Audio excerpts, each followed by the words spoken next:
All right, welcome back to the Fantasy Labs podcast. This is the Wednesday night podcast where we go over the NFL slate for the upcoming week. This is Bryan, and I'm here with just Tank this week, at least for now. Tank, how you doing? I'm holding it down. That's Ebony right. and Ivory, let's do it. Yeah, so Pete was supposed to join us, and he is still going to join us. It's just a little delayed because of something that came up, which is understandable. So Tank and I are going to start the podcast, and I think Pete's going to hop in at some point.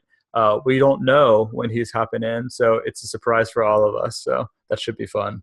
But in the meantime, Tank and I will go through the slate, and we'll do the best we can, and let's do it. So we're gonna do the best we can. We dropping knowledge right now. We're gonna drop knowledge, yeah. It might be better just you and me, honestly. Hey, we've had some good runs together with just the two of us, man. That's right. True that. Changes. Kershaw Puig. I like it. All right, so let's start. Let's go position by position. Is that cool? Yeah, let's do it. Cool. All right, so I got DK pulled up. So let's start at quarterback. So I think quarterback is interesting this week because there's not like clear-cut, like great matchups for the quarterbacks. Obviously, the last couple of weeks, the thing to do has been to target the Saints. Obviously, you can't do that because the Saints are on bye. And then the other two really good matchups are both two backups. So you have like if you use our opponent plus minus, which measures, how good a matchup is for a particular quarterback against that defense. I'm pulling it up right now. The best two matchups of the weekend are the Rams going against the Ravens and the Broncos going against the Bears, but we have Case Keenum and Brock Osweiler in those matchups. So all the great matchups are kind of, with mediocre quarterbacks, I guess. So it might be a week to pay up for some of the top guys. So out of these top guys, Tank, what guys stand out to you? We got Brady at 8.5, Rodgers at 7.5, so a full 1,000 less, and then kind of down Cam's at 6.9, and so on. Any of those guys stand out to you as particularly great plays?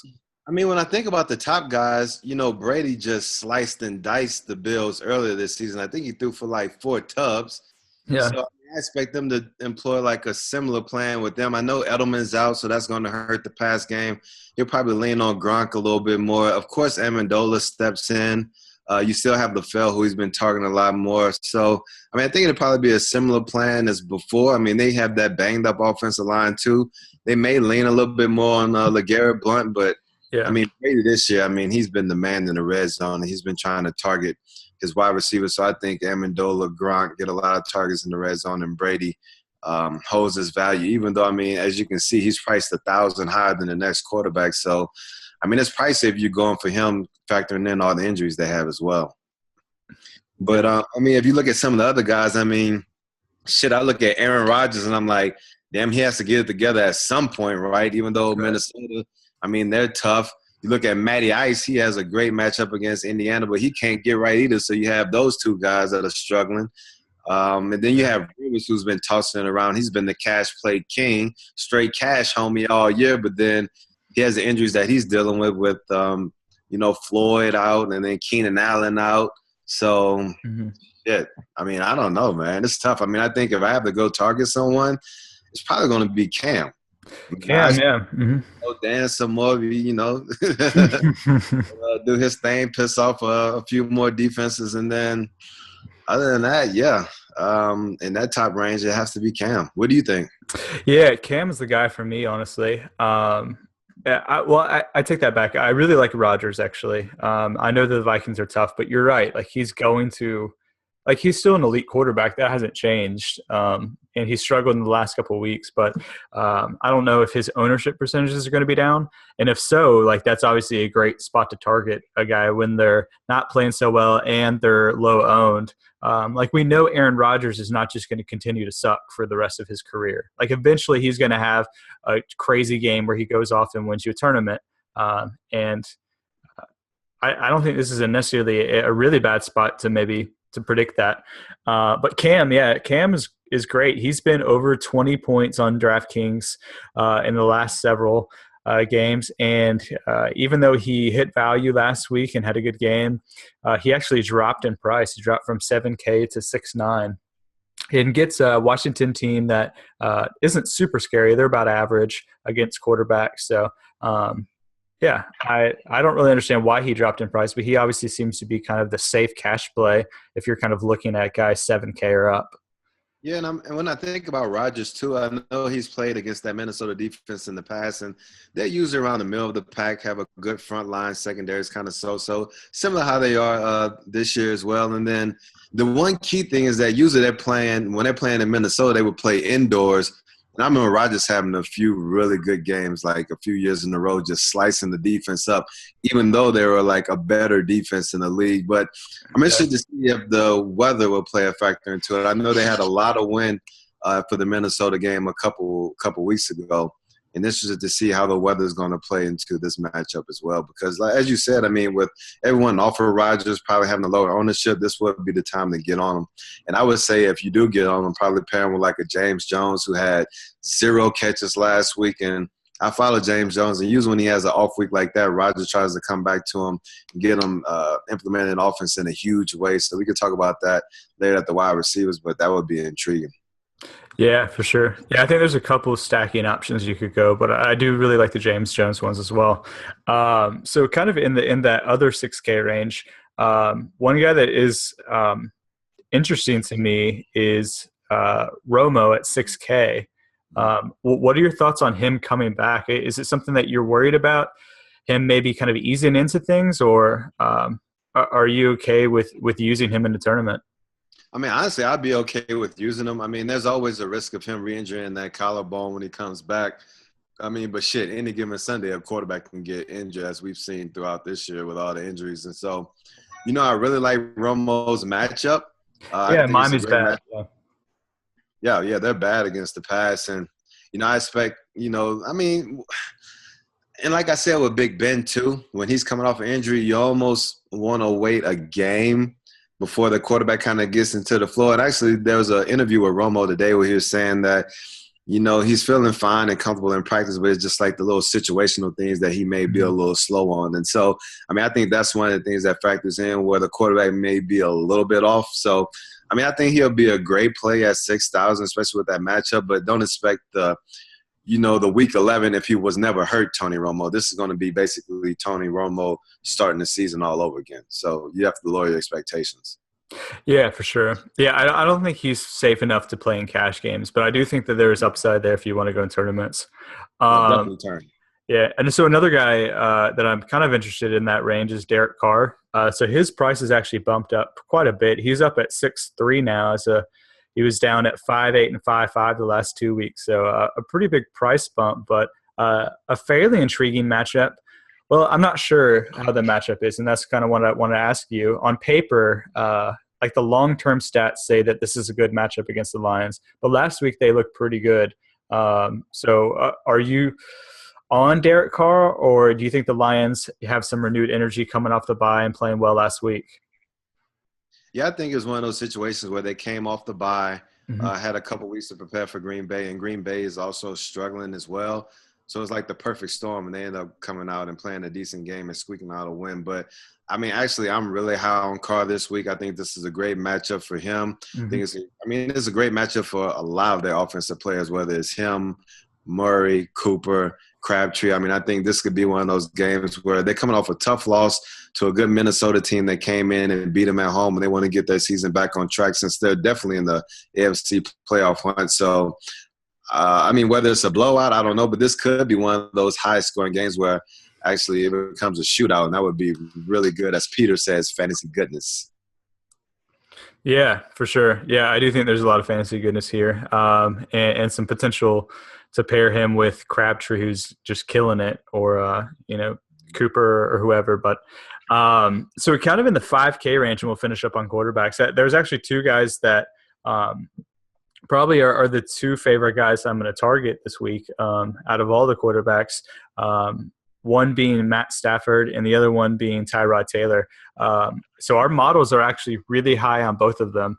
Stafford is actually the highest rated quarterback in our tournament model. And Tyrod Taylor, even against the matchup against New England, which kind of sounds bad, just because we think the Patriots are good, they actually have not been that great against quarterbacks. And at almost minimum price, Tyrod Taylor is our best cash game quarterback. So what are your thoughts on those two guys? Are you fine with them? Yeah, I mean, I really like Stafford. It's one of those things where, I mean, he's inconsistent, very true. But at the same time, when you can get him at 5,400 with that matchup against the Oakland secondary, it's Yeah. almost too good to pass up. It's similar to, I mean, I wouldn't liken it to I wouldn't liken it to Kirk Cousins versus New Orleans last week. It's definitely not like that, but it's a similarly intriguing matchup. And so Yeah. I think it's definitely worthwhile in cash games to take that plunge with him at 5,400. And like you said, with Tyrod Taylor, the Patriots defense has been a little suspect against the pass. I mean, we saw that with Yeah. Eli and Odell, OBJ last week. And it's also one of those games where if the Patriots are hot, they're going to keep scoring a lot of touchdowns. They never like to take their foot off the pedal. So that means Tyrod is going to have to be more active, whether it's, scrambling around trying to make plays with his feet or, throwing the ball, trying to keep pace with the Patriots. So, being able to get him at close to minimum with that enticing matchup, I mean, I think, like you said, those are really two good cash plays. But I mean, as you kind of alluded to at the beginning too, I mean, when you have like Brock Osweiler, I mean, if this guy can play well, or if Case Keenum could play well against Baltimore, I mean, if those guys are at minimum, those are really, really good matchups. Right. So it is tough to put your faith in those guys because you Yeah. haven't seen them. I mean, I like what I saw from Keenan like 2 years ago, but what have you done for me lately? So, I mean, that's, it takes some huevos, some huge huevos to put your faith in them, especially in cash. Yeah, I don't think I could go cash with either of those guys, but you're right. I think the matchups are good enough where you have to have some exposure to them in tournaments. The Ravens are just so bad against quarterbacks. That's the thing. I mean, the Ravens are so bad. I expect because my two cash quarterbacks last week were Bortles and Cousins, and I expected Bortles to put up better numbers than he did. I mean, I think it was one of those things where were the Ravens coming off a bye too? I think so, yeah. So I mean, so maybe it's one of those things where they came off a bye, they were able to prepare for them for a couple of weeks. They got up trying to get their season back on track. So Yeah. maybe if they didn't win another close one, I mean, this Yeah. could be a letdown game, and yeah, the Rams could go in, because they're trying to get their season back on track too. So I could see them coming in, with a little bit more motivation than they've had in the past few games. So, I mean, yeah, we'll see. Yeah, and I would definitely make sure to monitor the Vegas lines on these. Like the over under for the St. Louis Ravens game is super low. It's 41, and St. Louis is only implied at 19 and a quarter. So even though the matchup is really good, Vegas is obviously predicting that the Rams are not going to put the game in Keenum's hands and just let Gurley kind of dictate things. So even though he's a great matchup, may not use him. Yeah, because that's what Bells was kind of alluding to last week. Jeff Fisher is kind of stuck in that old school mantra where we're going to run the ball no matter what people say. We're going to run the ball, run the ball, run the ball. And so when you do that, I mean, definitely your toes are going to go down when you have that kind of mantra, especially on offense. Yeah, exactly. Cool. So let's move on to running backs. So pretty good spots for a couple of these guys. Freeman is the highest guy. He's at 8.4. Gurley's at 7.6. And AP is seemingly in a good spot here at 6.8 as well.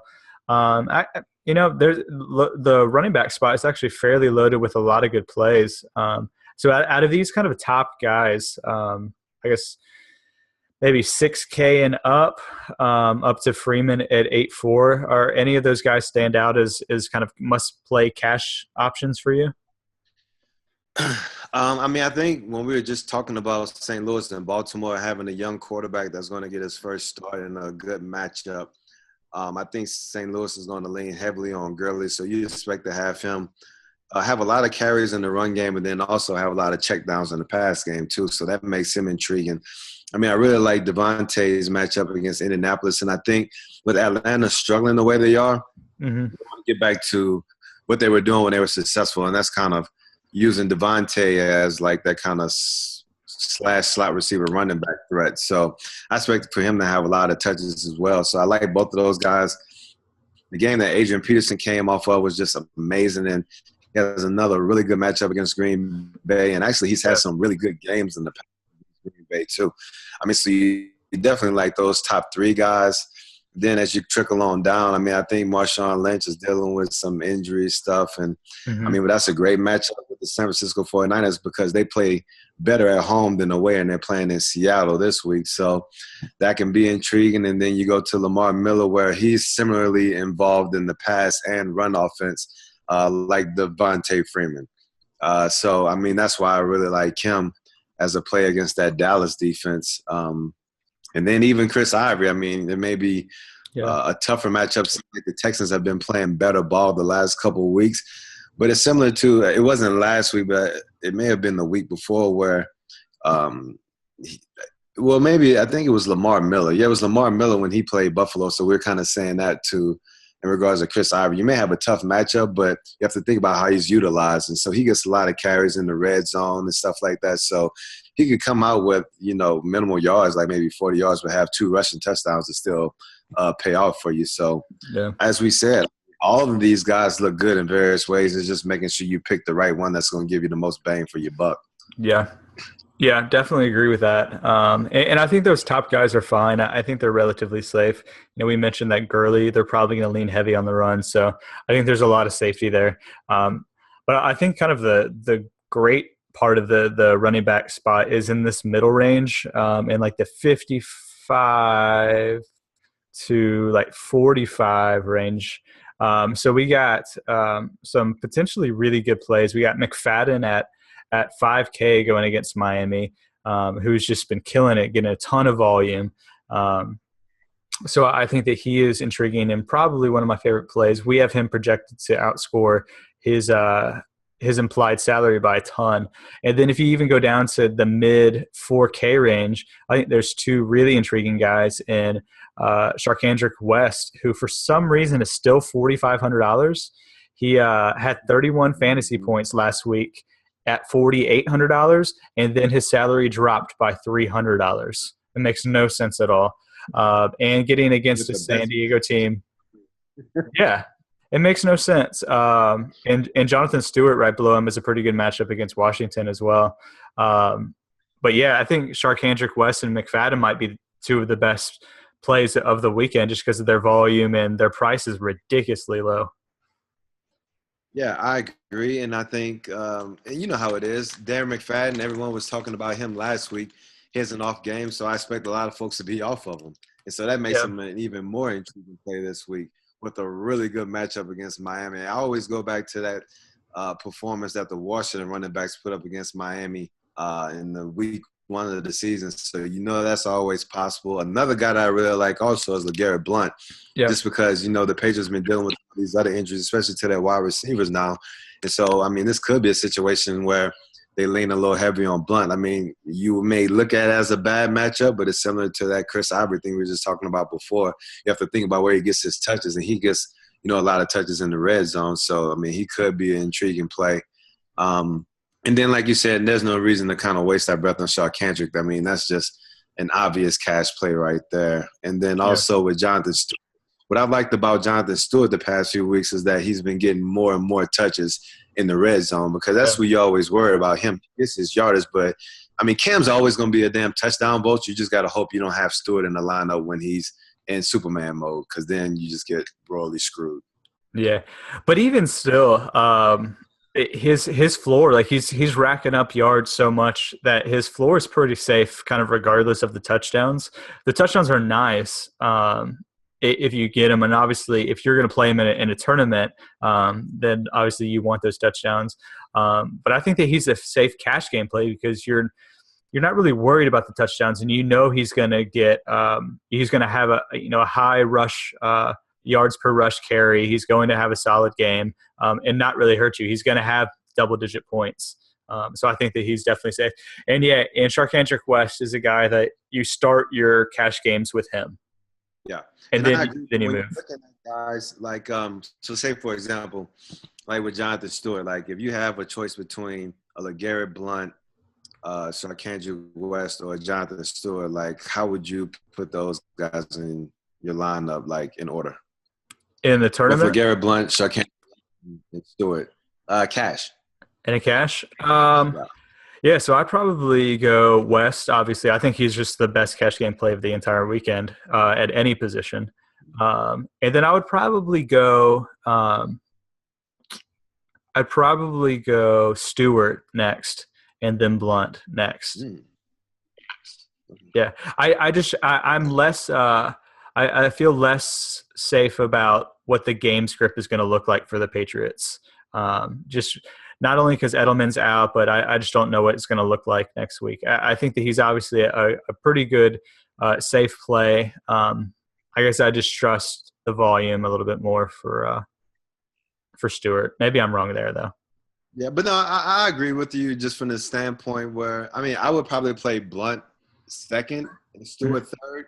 But I can see where you're coming from because, I mean, Bill Belichick has been known to pull some Shanahanigans with his running backs. So, I mean, that little bit of uncertainty will make you hesitate in regards to putting Blunt in the cash game. But, I mean, I think just the volume of touches that he gets in the red area kind of True. bumps him up a little bit over Stewart. But, I mean, yeah, I can see it Yeah. both.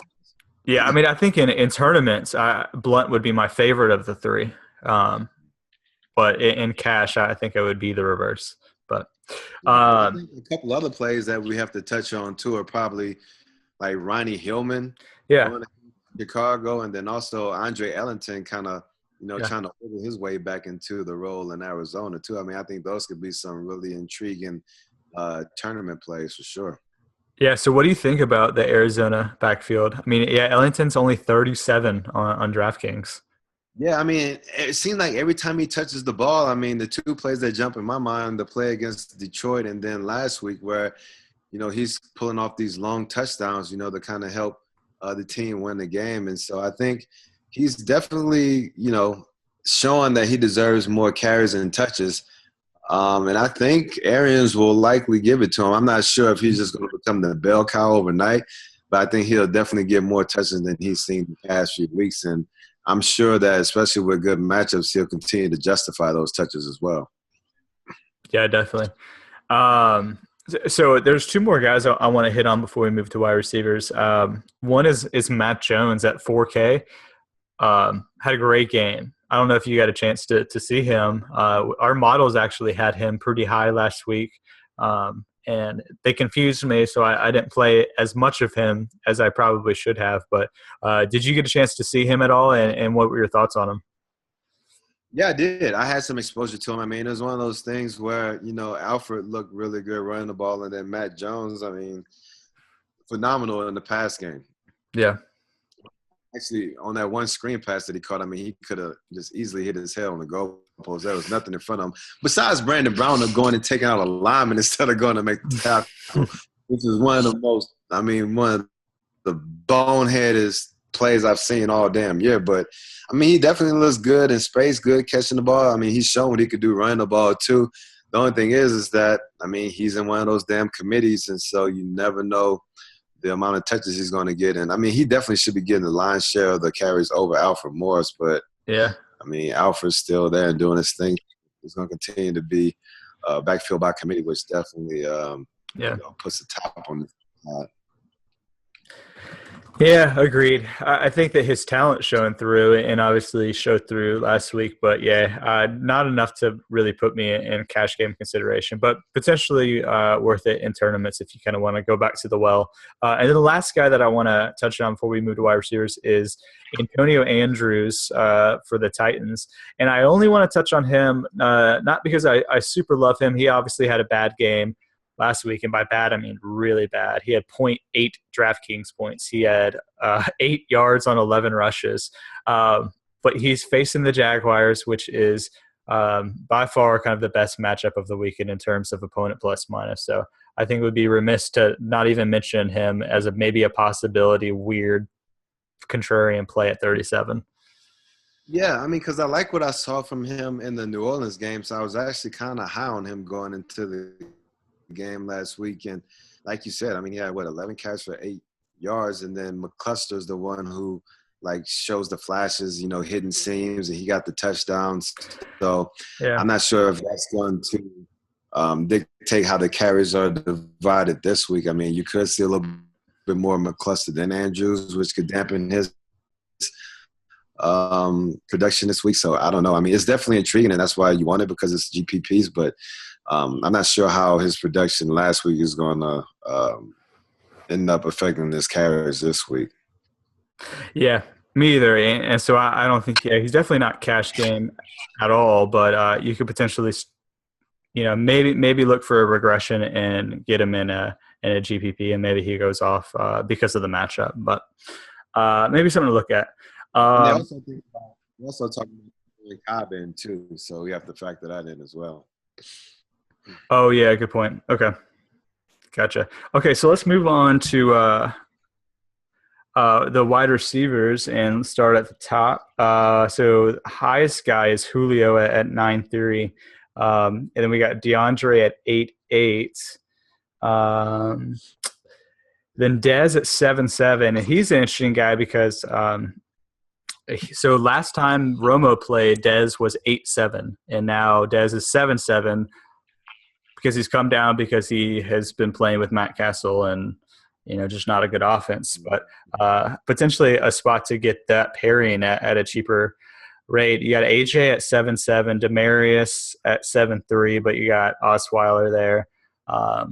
So some interesting spots here really for these top guys. And what stand out to you as far as the main guys? I mean, yeah, you look at Julio, he has a really good matchup. More than likely, he probably has Vontae on him a lot. How much is that going to affect him? I don't know, because Julio is Julio. I mean, he's a fucking stud. Yeah. So, I mean, it's hard to try to get down on him regardless of who's covering him. So I like that. I mean, DeAndre, the one thing that's kind of scary about DeAndre, he didn't practice today. I'm not sure why that was, but I saw that flash on the TV earlier today. So that'll be something to monitor. But he's another one of those guys, like, regardless of the matchup, I mean, you have to think about having some exposure to him, even though he's going to have Revis on him, who isn't technically the Revis Island we're accustomed to, but, still playing a tough defense. You got to like Dez. I mean, you have Romo coming back. I think they're going to try to get that offense kickstarted against this, poor Miami defense. And another thing with Romo, too, is that he loves to target Dez with that back shoulder and then jump ball in the end zone. So I can see them getting back on track early. That's one of those things where they have the chemistry from the past few years. So even though Romo hasn't played for a while, Dez hasn't played with Romo since probably, that one training camp or whatever it was, then – I mean, they should be able to just pick up where they left off without missing a beat. Yeah. And then, Demaryius Thomas is an intriguing play playing against Chicago. Right. Very interesting. I mean, I think some guys may be off of him because Brock is the quarterback now. Like, if Brock can just come in and be competent, even though I have to admit, like, the Bears defense has been playing better ball the past couple of weeks, but still, like, if Brock can come in and be competent, Demaryius should be able to throw up some decent numbers. And then if he just comes in and just plays a baller game, then that can win somebody the tourney easily. Yeah. You just get him in space, just a couple plays. Like, Osweiler doesn't have to hit him perfectly, just – have a couple plays where you get him in space and see what he does, and he could turn it into something. Yeah. And even though you're right, the Bears have been playing a little bit better. But still Demaryius, that doesn't matter for a guy like Demaryius, Yeah. No, not at all. I mean, and like the guys who are going to be covering are straight garbage. So I would definitely take that challenge. Yeah, regardless of who's throwing the ball to him. I could suit up and throw the ball to him and Demaryius could get off. Yeah, I hear you. Oh, and then we can't forget about someone at 7,300 too, Mike Evans. Yeah, that's what I was going to mention. Yeah. Toast. Even though Toast damn, can I call him Toast? Because he made a play last week. Fuck that, I'm going to call him Toast. He's about to be again, yeah. Yeah, he's about to be Toast again because Jameis doesn't have anyone else to throw it to but Mike and Ike. And so, Toast is about to get a couple shades darker this weekend. I got to feel it. Yeah, I think Mike Evans is a great play. I think he's fine in cash games and a really good play in tournaments too because, you would expect him just to be targeted like crazy, right? Yeah, I mean, I expect him to be targeted like crazy, and I actually think that he's a tough matchup for Toast too because he has issues with a guy like Dez, who Dez is – fast, but he's not, just a super speedy guy. And that's it. Dez plays strong. Yeah. and he can roll off toast and catch slants and stuff like that. And you've actually seen that he's been beat on a number of slants. Whenever someone needs to get a play against the Philadelphia Eagles, they line the receiver up to the outside and they run a slant on toast, and then they complete like clockwork. And who else can run like a big body slant against Philadelphia than Mike Evans? So I can see True. them doing it regular this week. Yeah. Yeah, definitely. And something to mention about Evans, he's had really solid games. He's had last game he had 24 fantasy points. The game before he had 25 fantasy points, and they're coming off. He had 8 receptions in both games and over 125 yards in both of them. And so had this great game, these great games, but had 0 touchdowns. So you would expect that to change at some point. And against Toast, that's it. This week might be that game. Yeah, and you would expect them not to drop half the ball thrown to him too. So if he can just True. catch 80% of the balls and get in the end zone, then he'll have a monster game. True. Yeah, very true. So let's move on to kind of these lower guys. So we got Johnson, Megatron at 7.2. We got Brandon Marshall, whose price is way down from where it was a month ago. He was up at the 8K range. Now it's at 7K, going against the Texans. So potentially interesting matchup there. We talked about Sanders and the great matchup against the Bears, but we're not sure about Osweiler. Alshon, A-Rob, Amari Cooper in that great matchup. So Cobb, if we're expecting Aaron Rodgers to go off, is kind of a natural guy that you would maybe want to pair. So a lot of really interesting guys in this 6'7" to 7'2" range. Mm-hmm. Yeah, absolutely. I mean, I really like Calvin Johnson. I mean, like we said before, I mean, a lot of really good, intriguing plays in that Oakland-Detroit game. And, I mean, Calvin's definitely one of them. I mean, he's a mismatch whenever he's on the field. And I expect them to have to sling it around to try to keep pace with Oakland. So I like him as a player. I like Brandon Marshall if he's healthy. I mean, I know he's been banged up the past couple of weeks. If he's healthy, then he's definitely in consideration playing against that Houston defense. Like we said, they're playing a little bit better ball, but Jonathan Joseph played well last week, but he's not consistent enough for me to avoid him. I like Brandon Marshall. Yeah. I like A-Rob as well. I mean, regardless of who he's playing, he's just been the ultimate cash play this year just because how much Bortles throws the ball and how much he throws at him. I mean, Robinson has been clutch. Shit, Allen Hurns has a touchdown in 7 straight games, so got to love him too. And I just assume that he's further down the list, which makes no sense either. So that's just like automatic cash play if you want to throw him in on Thursday.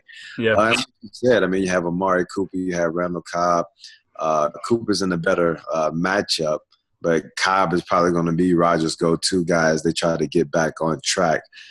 So those two guys are really good spots too. And then if I look at the bottom of my screen right here, I see Crabtree peeking at me at 6K, which I think is Detroit. And how can you pass up on that when you know they're going to have to throw the ball a lot just because it's such a great matchup. So I know it was – I mean, if you look going into the season, would you ever thought that you'll play damn Michael Crabtree in the cash game? But like every week too. Right, but he's been going off, and he deserves it. Yeah, for sure. Yeah, I love Crabtree. He's another. Yeah, he's been a cash game play for the last several weeks and continues to be. So the news is Hurns is in. He's playing on Thursday night, and Yeldon's going to play as well. If you're kind of interested in those guys in the Thursday night game, so kind of down on the getting lower below Crabtree. So Jordan Matthews and kind of just the Philly offense in general, because I am interested in Zach Ertz on the tight end side, but we can get to him in a second. But just the Philly offense in general with probably Mark Sanchez. What are your thoughts on that? I mean, well, with Mark Sanchez in, you would probably expect them to lean a little bit more on their tight ends and slot receivers. I mean, so that could bode well for right. I thought Jordan was going to have a decent game last week, and then he threw up, 5 points? I was actually high on Ertz, and then Brent Selleck goes off. I mean, so I think that's just one of the things with Philly's offense too. Yeah. You really never know who the guy's going to be. So if you're playing someone from Philly, it has to be for GPPs because you just can't trust any of those guys enough for cash plays. I mean, it's just tough. And then now that you throw Sanchez in the mix, the Sanchez, Mr. Butt fumble, then, I mean, you're really in trouble if you have to select one of those dudes. Yeah, I hear you. Yeah, I definitely can't trust Jordan in cash games, but I don't know. Like I think that a lot of people might be off of him because of the fact that Sanchez is in it. But I think that you're right. It's a situation if you're looking at when a quarterback comes in, who are they going to look at as kind of their safety net? You're talking to probably a tight end and a slot receiver who they can get the ball out quickly and trust. So I think that Matthews might be in a good spot if you're trying to be contrarian. Yeah, absolutely. Going down, we talked about James Jones, who we love this weekend, potentially as a bounce back candidate with Rodgers. If he's going to bounce back, it makes sense to pair him with Rodgers. And then going down, Diggs has kind of came back down to earth a little bit. He's had two kind of games. He's had just a couple receptions. And then going down, I think gets a little more interesting. We have Devontae Adams, who's put up really solid games the last 2 weeks, even though Green Bay hasn't been that great, and he's at 4-6. Golden Tate, if you really like that Detroit matchup with Stafford, I think is interesting. And then you have Brandon LaFell at 4-3. I know probably a lot of people will be on Amendola, who's at 3K, but LaFell is probably going to get a ton of targets as well and could be an interesting pivot off of Amendola and get a guy who's going to do well, who won't be quite highs owned. So any other guys in that sort of range or any guys you love? I mean, I think you touched on the majority of the guys. I mean, I really like James Jones, Allen Hurns. Of course, Decker is always in cash play consideration. Diggs, I think that Green Bay, I mean, I think that Minnesota will likely make this more of an AED game, but at the same time, I mean, if they're going to target someone, it would be Diggs, and this is a better matchup than he's had, even though, I mean, he had a decent matchup against Oakland, too. Weather may be a factor in this one as well, so don't know if I would trust him in cash how I was, a few weeks ago. And then I don't know if he has enough upside that I would like in the GPP format. Yeah. I think one intriguing play would be Sammy Watkins. I mean, we're on Tyrod and, talking about how he has a decent matchup against New England. And when you look at what Eli was able to do against the Patriots last week, that big bomb, the OBJ, I mean, Sammy Watkins is a similar type receiver who can put up, similar type stats. So, I mean, he could be an intriguing GPP play. Yeah. Like you said, Golden Tate, this is going to be a pass-happy game. He could be in play. You could see, Jeff Fisher trying to make it easy on Case Keenum. So what would that be? A lot of Todd Gurley, a lot of Tavon Austin quick passes. True. And carries and stuff like that too. So he may be involved in it. He has a really good matchup against Baltimore. And then you always factor in his opportunities in the return game as well and how that reflects on the score. So he could be an intriguing play. And like you said, Devontae, I mean, he has a good matchup. The only thing you always worry about when you look at these Green Bay receivers is that, Rodgers seems to like Adams, Jones, and Cobb equally. So You're not sure which one. Yeah.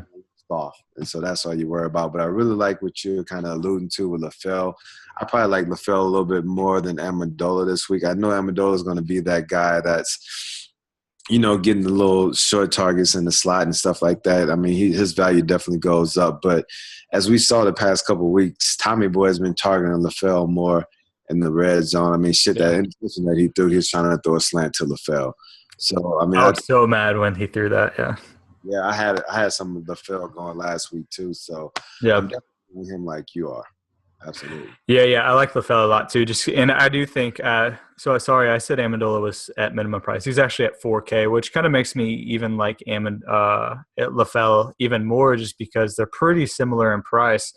You only have to pay $300 more for LaFell, and you can get him at a decreased ownership. Probably significantly, and I don't think there's that much of a difference between their like expected points. Yeah, and I think a lot of people are probably going to be on Amendola because they think he's just going to jump in and take all of Edelman's production, and that's not going to be the case whatsoever. Yeah, definitely. And then there's two. Play is Stevie. I like Stevie at 39. Oh my goodness! I don't know why Stevie's so cheap at 39 against KC at home. Like. He's getting straight cash, homie. Yeah, it doesn't make sense to me at all. Not to. Yeah, I love Stevie in this spot. And then the other guy that I like is right below him is Michael Floyd. Obviously, he's questionable whether he's going to play, but he had a monster game. He's had a couple monster games in a row. Had 2 touchdowns last week, 113 yards, and getting a bunch of receptions and targets as well. So it's not like it's fluky. He's actually part of this offense now, and he's still only $3,800. He had 33.3 fantasy points, and his salary didn't go up. He's still at 3,800, below Amendola, which Yeah, is and I kind of think what crazy. they may be worried about too is that, I mean, do you recall us talking about John Brown earlier this year and saying, where's Michael Floyd? I mean, we knew he was coming off the finger injury, but it was like Yeah. all John Brown and Fitz, and then Floyd was nowhere to be found. And all of a sudden you see Floyd, and then it's like, all right when we hop on this Floyd train, then they're Mm. gonna pull the rug from underneath us and go back to Go back Fitz. to Brown. Yeah. So, I mean, Yeah, you never I know. think that's the risk you play. But as you're saying, I mean, he's 3,800. I mean, he's had 16, 14, 9, 23, 6, and then 33, 3 points in DraftKings. So, I mean, shit, you got to roll the dice on him because Carson is just going after him. Yeah, agreed. So obviously watch to see whether he plays because he is day to day right now. But obviously he doesn't really have to do much to hit value at that slow salary. So I think a great play if he does play. So let's move on to tight ends, and then we'll go to defenses and finish up. So the top tight end always is Gronk. He's at 7-7, so actually down a little bit this week, and probably it's because they discounted him a little bit for this matchup. Buffalo is the best team against tight ends on paper, but I'm not sure that really matters for Gronk because he destroyed them earlier this year. 7 for 113 in the tub. Yeah. So Gronk obviously doesn't. It doesn't really matter who he's playing against, and you kind of factor in the fact that Edelman is out. So Brady's obviously going to just be looking his way all the time, especially in the red zone. And so I think when you combine all those factors, plus people might be scared of the tough matchup. I think this week is a definite week to target Gronk. Yeah, because, I mean, you look at the second game of the year. All right, so New England plays Pittsburgh, and I think Gronk goes off. And so then Rex Ryan is like, if it's one thing we're going to do, we're going to cover Gronk. And then Gronk's like butt naked in the end zone. I mean, so, yeah, all the attention is going to be on Gronk because you have all these other injuries. And people know Gronk's getting the ball anyway, and he still goes off. So I definitely wouldn't let that scare me. Like, I expect Brady to target Gronk a lot this game. I do Absolutely. too. Yeah, and again, I will definitely check out the Thursday ownership percentages to see kind of where he might be at on Sunday. But obviously, kind of a dream matchup. Not a dream matchup as far as going against Buffalo on paper, but if you can get Gronk at low ownership, that's a great situation for a tournament because he can go off for 2 or 3 touchdowns against any team. Yeah. And like you Uh, said, no ownership and for a pretty low price. I mean, yeah. compared to what he's been at earlier this year. Yeah. Yeah, agreed. So kind of going through these other top tight ends, we have Olsen at 6'2", Eifert at 5'9". We have Witten right below him, who gets Romo back. So interesting there. And then Graham at 4'9". And I actually really like Jimmy in this spot. He is 4'9", so pretty reasonably priced. He gets a really good matchup against a Niners team that has not been good against tight ends, and been seeing some increased targets. He got 8 targets last week, 10 targets the week before. Hasn't turned them into touchdowns, but seems to be a little bit more part of their offense, and in a pretty good spot here in that matchup. So, of those top guys, who are you looking at other than Gronk? Well, you have to look at Olsen just because that's Cam's go-to guy. Yeah. He has a decent matchup against Washington. I mean, whenever I think of Washington defense, I think about when Larry Donnell came on the scene, and we all know that Greg Olsen is a much better tight end than Larry Donnell. And Cam just targets the hell out of him. So, I mean, he's always in play. I really like Olsen. I mean, is Eifert going to bounce back this week against Arizona? I mean, in years past, Arizona struggled against tight ends, not so much this year. But, I mean, you have to think that they're going to try to get him involved after that piss-poor performance on Monday night. Yeah. You wonder if you don't get a bounce back from Eifert and just Romo back with Witten. So I really like him, especially when you see what the Philadelphia tight ends were able to do against Miami last week. So Witten is very intriguing to me. And I think he's going to be off a lot of folks' radar just because he hasn't done shit this year playing with the likes of Brandon Wheaton and Matt Castle. like you said, Jimmy, I mean, he's been more involved, but the only thing I think of is, damn it, Jimmy, because every time I play him, he screws me. So I don't want any parts of him. I mean, Fair. I mean, yeah, I mean, well, I mean, you definitely got to throw him in GPPs just because he's a physical specimen and he does have those games where he goes off. But I mean, Darrell Belvin just hasn't shown the damn aptitude to figure out a scheme where you can just get Jimmy in mismatches and just take advantage of him. I think the Honey Badger, mentioned that after the game. They played last week that, I mean, Jimmy Graham's a physical specimen, but every time they line him up, it's not like he was in a matchup where, he just had a physical or favorable matchup where he can exploit the defense. And that's what they've been dealing with all year. I mean, yeah, so that's Jimmy. That's my Yeah. little Jimmy. Other than that, I mean, Jordan Reed, Kirk Cousins likes to target him, but tough matchup against Carolina. Yeah. Delaney's the same way. I mean, he actually has a good matchup against Jacksonville, and Mariota loves to target him as well. So those are two intriguing plays with different matchups. Yeah, for sure. So let's go down to the next guys on the list. Kelsey, I think is a fairly intriguing play against San Diego at 4-7. He's probably going to be really low owned. So I think you can get him there. And then a guy that I actually really like is Charles Clay. He's getting um, a ton of targets this year, just not in the red zone. And he's a huge guy. And I think that at some point he's going to get a couple of touchdowns in the red zone. I don't know when it'll happen. Obviously, he's been kind of way up and way down depending on the game. He's had some really bad games with like a point, but then some really good games over 20 points. You just never know. So definitely not cash, but kind of an intriguing tournament play if you like Tyrod and want to pair him with someone. Mm-hmm. And then two other guys that I really like in kind of this lower range is Ebron at 35, just because he's playing the Raiders, and we know how bad the Raiders are against tight ends. So if you love Stafford as a tournament play, it might make sense to put those two together, and hopefully maybe he goes off for a touchdown or two. And then we mentioned Ertz earlier, who's in a seemingly pretty good matchup against Tampa Bay, and it's only at 31. So what are your thoughts on those kind of mid-tier guys? I mean, like you said, I mean, with Clay, I mean, he has the potential to ball out, but you never know what's going on with that cat.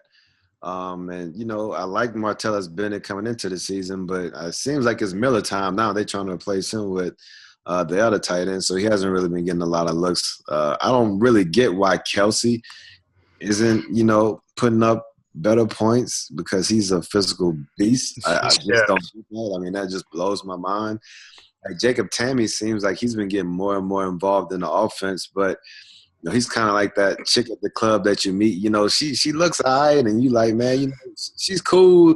You kind of keep looking around to see if you can find something better, but then after you fill out the rest of your lineup and the points just hit that exactly, it's like, well, I guess I may go ahead and just follow him, but you don't really feel good about it, but you think it's okay. I mean, that's kind of how Tammy is. Yeah.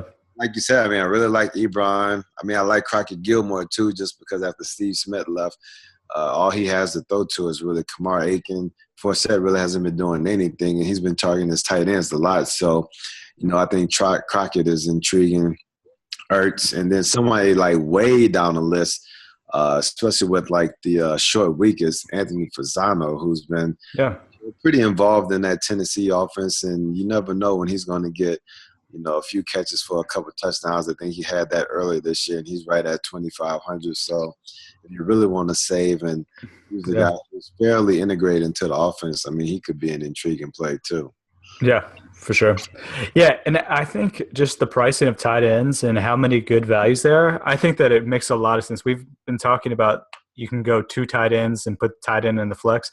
I think this is a really good week to do it just because there's a lot of guys at very reasonable prices that are a really big part of their offenses and pretty safe too. So I think I'll probably do that in cash if it makes sense. And I definitely like it in tournaments as well. Because if you kind of just compare the prices of these tight ends, you have Ertz or, Ebron at 30, 35, or kind of even just going up to these other guys, and then you kind of compare them to a 3K receiver. Like, I would rather take the tight end, Absolutely. I mean, if you think about pairing say like if you use Antonio Gates and then the Travis Kelce Yeah. at 48 and 4,700 respectively. You throw them in the lineup. I mean, they have huge upside, but at the same time, I mean, they're fairly involved in their offenses. So you have a decent floor, even though Kelsey is kind of sometimes. But you throw those two guys in at those cheap values, and then you can just stack up. Like we said, if you want to just be a little safer on running back, buy up on those high-priced running backs, and you still have the wiggle room, especially when you have the cheap receivers like Stevie and all these other guys that are in the 3,000s too. I mean, so – yeah, I mean, it definitely affords you some flexibility with your lineup, having these really good plays at cheap salaries. Yeah, definitely. So I think that's a very good strategy this week. So let's move on to defense and we'll end it. So kind of looking at the top plays, we have Seattle, obviously in a seemingly really good spot. They're at home against the Niners, who are brutal, but they're up at 4K, so pretty expensive. The Broncos are at 3.9, Rams 3.6. We talked about them potentially playing Austin with them and getting the double dip. And then some a lot of interesting plays. You got you have the Eagles against Tampa Bay, and a lot of teams that are kind of in the lower 3K range. If you kind of want to go that route, you have Carolina and New England at 34 and 32. So of the top ones, before we move to maybe some bottom bargain bin defenses, who your favorite among those top guys? Well, if you're looking at, say, the top, let's just say the top four. Yeah. Seattle, I mean, I know Blaine Gabbert played well against the Atlanta Falcons, but it's still fucking Blaine Gabbert. And we've seen too many times where he's throwing just like pick sixes, like pulling a Matt Schaub and all that stuff. So until I get more data on him, I'm going to treat him like the Blaine Gabbert I'm used to seeing in Jacksonville. So that's a really good matchup in Seattle. They just had a tough loss at home against Arizona. I think they come out with their hair on fire, and then we see the Blaine Gabbert we're accustomed to seeing. Now, good thing Pete isn't on right now, because those damn Broncos, boy, that Broncos defense has looked chitty bang the past few weeks. So, yeah. I mean, they're playing against Chicago too, where you'll think like, oh yeah, Jay Cutler. I mean, he's known for throwing interception and this and that. Cutler's been taking care of the ball. They've been able to run the ball. They've been moving the ball in the pass game. Like, actually, this is a pretty tough matchup for the Broncos, and they're playing in Chicago too. Like, yeah.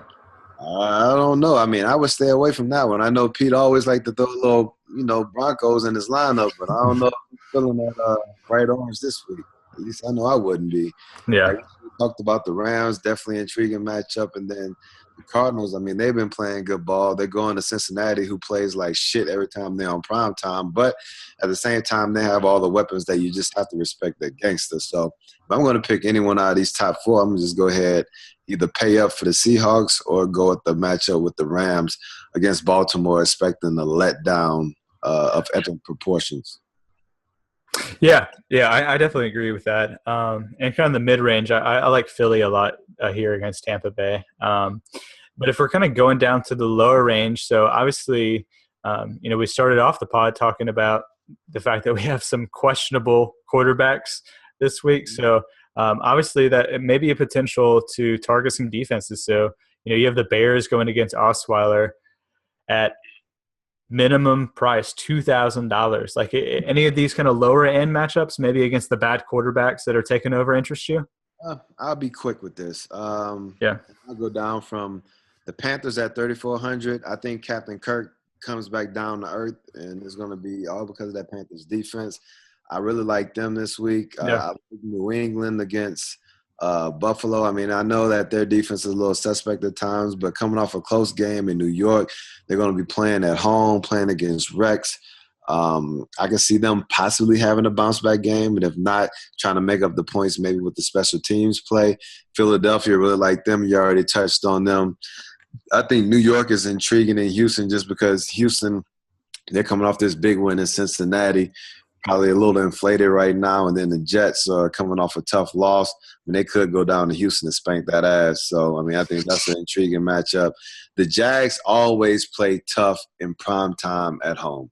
Now, I understand Mariota. He's playing really good ball for Tennessee. This probably could end up – honestly, like when you look at the records, I believe they're like 3-5, 2-6, something like this. But this will actually end up being a pretty good game tomorrow night, I think, even though the records don't reflected. But if I had to choose a defense really cheap, and I think the Jags are at 2,600, then, I mean, I would take a chance on them going against the Titans offense at home on Thursday night, short week. And then, like you said, the Bears, man. Like, the Bears are playing Brock Osweiler in Chicago, having to deal with the elements, everything else. They're actually playing with a little bit of confidence because they've, coming off 2 wins in a row. So, I mean, I'm definitely going to have some exposure to the Bears. I mean, that's one of those things where you just want to punt the defense but have a legitimate shot at putting up some decent points. Yeah. I like it. Cool. Sounds great. Well, we got through it all. Pete didn't even have to join us because we just nailed it ourselves. I told you he was going to knock that shit out, dog. Yeah, we dominated that. So cool. That's the podcast. So we'll end it there. Shoot us any questions you may have to Tank or I on Twitter, and we'll try to answer as many as we can before the slate on Sunday. But good luck in Sunday's contest. Hopefully one of you guys takes down the mill, and let us know, obviously. And we'll talk to you guys next week. Peace.